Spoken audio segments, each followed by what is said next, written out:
The Renault 4 wasn't just a small car, it was quirky, clever, and full of surprises. Beloved by millions across Europe, this humble vehicle packed more innovation than most people ever realized. In this video, we reveal shocking secrets about the Renault 4 you probably never heard of before. The Renault 4's engine was deceptively simple, and that simplicity extended to a surprising detail. It ran with just 3 main bearings supporting the crankshaft. In most cars of the 1960s, 4 or 5 bearings were standard, keeping the crankshaft stable as it spun at high speeds. By using only 3, Renault made the engine lighter, cheaper to produce, and easier to repair. But it also meant the motor wasn't as smooth as some of its rivals. Drivers often noticed a bit more vibration, especially during long journeys, yet for everyday use, the design proved remarkably reliable. Mechanics appreciated the simplicity because it was straightforward to maintain, and replacement parts were easy to handle. The engine may not have been powerful or refined, but it was perfectly suited for the Renault 4's mission. An affordable, practical, and durable car that could handle both city streets and rural roads. This unusual choice reflected Renault's philosophy at the time: prioritize function and reliability over luxury. For many owners, the 3-bearing engine became part of the car's charm, a reminder that clever simplicity could sometimes outperform complicated engineering. Instead of using traditional coil springs, Renault used long steel rods, torsion bars, that twisted as the wheels moved. This setup gave the little hatchback an unbelievably soft, comfortable ride, even on cobblestones, gravel tracks, or muddy farm roads. But here's the shocking part. The wheelbase wasn't actually the same on both sides of the car. Because the torsion bars had to be mounted at different lengths under the floor, the left side's wheelbase ended up about 2 inches longer than the right. Most owners never even noticed. The car drove straight, handled predictably, and soaked up rough roads better than many rivals. But once you hear about the unequal wheelbase, it becomes one of those quirky engineering secrets you can't unsee.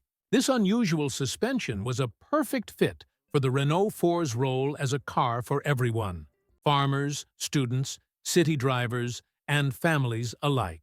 Whether it was bouncing down a rutted country lane or cruising through Paris, the suspension made the Renault 4 surprisingly comfortable, and it became part of its legendary charm.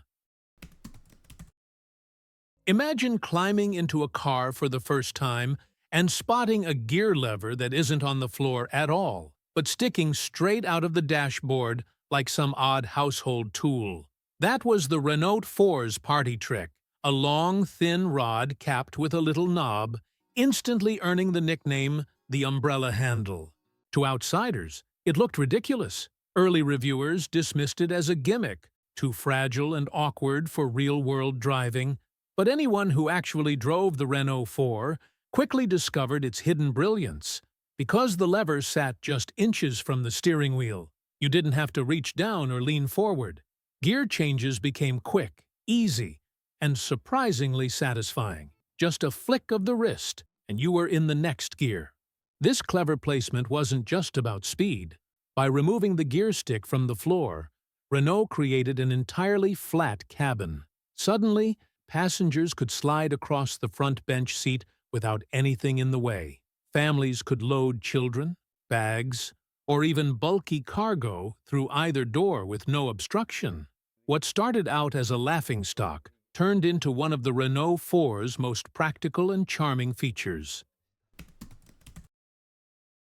Another feature that set the Renault 4 apart was its sliding windows. Unlike most cars of the time, which used traditional crank handles to roll the glass up and down, the Renault 4 had simple panes of glass that slid horizontally. At first, this looked basic, almost like something from a utility vehicle, but the idea was both practical and cost-saving. By avoiding the complex winding mechanism, Renault reduced manufacturing costs and kept the car lightweight. For drivers and passengers, the design had everyday advantages. It was quick to open with one hand, and you didn't need to keep cranking a handle. On hot summer days, the wide opening provided plenty of fresh air, while in cities, the sliding panel made it easy to hand over tickets or pay at toll booths. However, the system wasn't perfect. In heavy rain, water sometimes leaked past the seals, and in winter, condensation could be harder to clear. One of the Renault 4's most surprising features was its canvas rollback roof. At first glance, it looked like a simple hatchback, but with a quick pull and a few clips released, the entire fabric roof could be rolled back to let the sky in. For many buyers in the 1960s and 70s, this was an unexpected luxury on such a modest, budget-friendly car. It gave families a taste of open-air motoring without the high price of a convertible.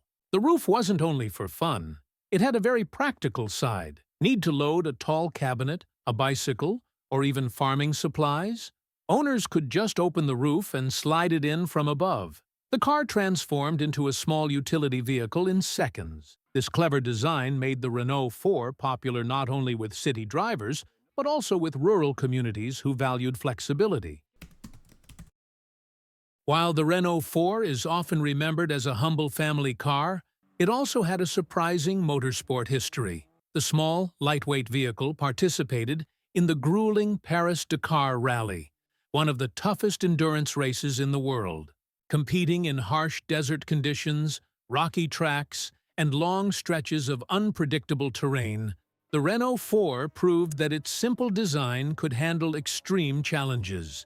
Its front-wheel drive layout, light body, and independent torsion bar suspension made it surprisingly capable over sand dunes and uneven surfaces. Drivers relied on its reliability rather than speed, as the car's durable engine and robust mechanics meant it could continue where many other vehicles failed. For long-distance rallies, having a car that could take punishment and still function was more important than horsepower. The Renault 4's rally career also helped cement its reputation for toughness and versatility. It wasn't just a practical, everyday car, it was a vehicle that could endure some of the harshest conditions imaginable. Even though it didn't always compete for top positions, completing the rally was an achievement in itself and demonstrated the car's remarkable resilience. The Renault 4 was designed to be simple and affordable, but that simplicity extended to its heating system. Unlike many modern cars, its heater was notoriously weak. On cold winter mornings, the cabin often remained chilly long after the engine had warmed up, leaving drivers and passengers bundled in coats, scarves, and gloves. The weak heater was partly a result of the small engine and minimalist design. The heating system relied on circulating warmed coolant from the engine through a basic heat exchanger, which provided limited airflow and low heat output. In colder regions or during long journeys, the effect was particularly noticeable. Did you own a Renault 4? Share your story in the comments, and don't forget to share this video with friends.